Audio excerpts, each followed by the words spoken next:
Kakagising ko lang. Yung mga kwento mo ang naririnig ko sa araw-araw. Yung pang-torture mo, ay, nambibingi ka.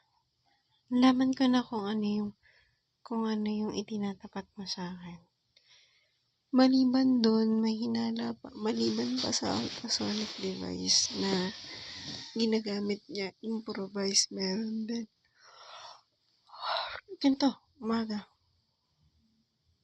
Hindi ko alam kung ano yung binabantayan nila.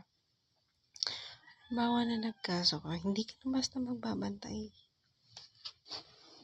Oh, gag. Meron pala, may kakwento pala ako na ginawa niya. Di ba nag-apply ako? Sa kada applyan ko, ang ginagawa niya, ipinapadinig niya yung recording ko doon. Di ba, grave offense? Bakit ka mananabotahe doon? Wala pa, hindi pa ako nag-i-start doon. Ipinadinig mo na agad ako dun sa HR. Para ipagmalaki na kinasuhan mo ako. Wala, hindi ako naimbitahan sa hearing o sa kahit na ano.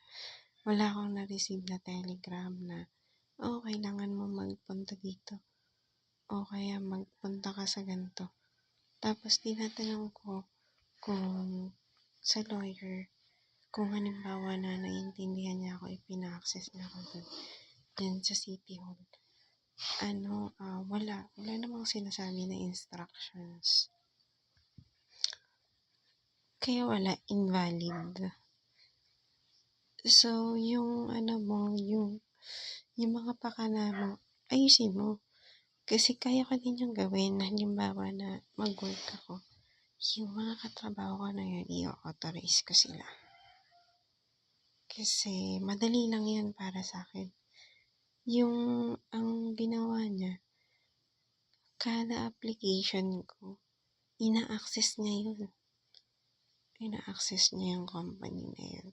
Katulad dun sa San Miguel, nag-send ako. Tapos alam mo yung ginawa niya, pumunta agad siya dun. Tapos lagay niya agad dun yung access ko para ipadinig sa empleyadong may something.